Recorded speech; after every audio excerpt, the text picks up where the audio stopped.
Hi friends, so today I'm just going to start off right off the get-go with shape language first. I actually have a whole video almost dedicated to that, so click on the link in the left if you're interested in that sort of stuff. And to the context, we'll talk about it a little differently. For example, shapes make up pretty much everything you see, like a lamp, a cup, basically everyday items. So it applies just the same when doing art. You can break pretty much anything down into a square or some sort of quadrilateral. Also, circles and triangles. Here are some show and tells on that. I got the model here, and credit down below in descriptions as well as here, just because, let's be honest, it ain't easy to find references. Alrighty. So right on the get-go, I'm going to draw straight on the model, looking at shapes and what we can do and what it can tell us. The head almost looks like some sort of beauty blender, so that's a good way to remember the shape. The body has like a trapezium sort of thing going as well. So using this also, I'm just going to try and build up that muscle memory and try and remember, hey, when you redraw next to it, it's going to start off with some simplified shapes and building off trying to make it yours. So you want to experiment, and different experiments are so important when doing art.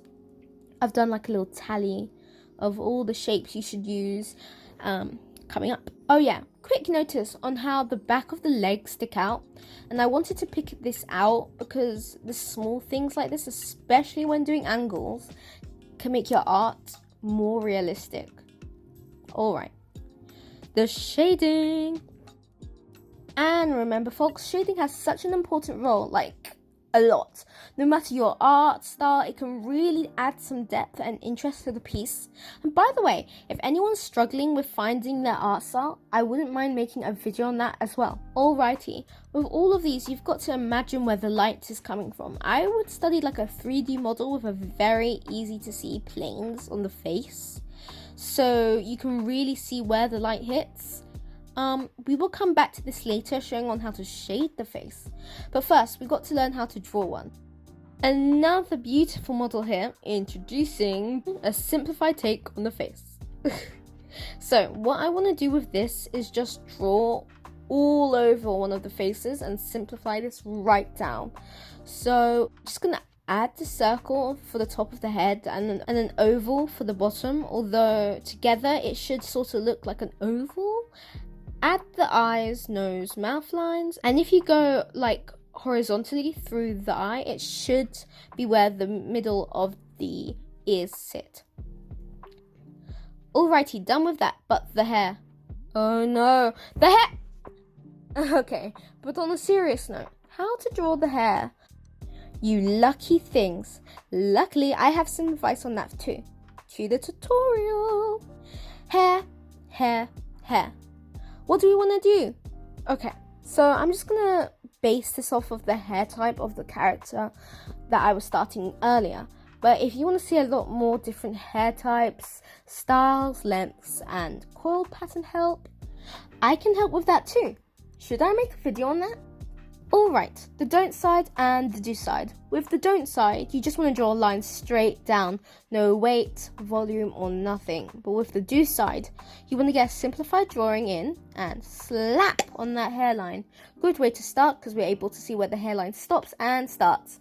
Now, there are so many ways to do hairlines, but I'm going to leave that for later and show you only one. Mainly because this hairline can be like a guide for others. So now you want to add some volume, because hair does not simply stick down on your head unless your character has gel on their hair or has very short hair perhaps. Hair needs to have a center of gravity. This character right here is sitting up, so this will naturally mean that their hair will go straight down. If they were like upside down perhaps, their hair would flow in a different direction, as you could probably guess. For reference pictures, you might just want to like take a few pictures of yourself in different positions, and it will really help you just visualize what you're trying to do in terms of hair. Okay, so adding in the hair, we're just going to be talking about shading this character and adding its skin tone. Here's like a little scale thing, so if you ever need help digitally with making skin tones, you can use this reference with credit if going online.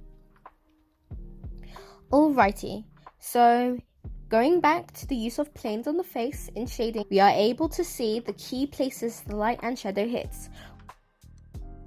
With a lighter skin tone, here's how the shading would look with this template.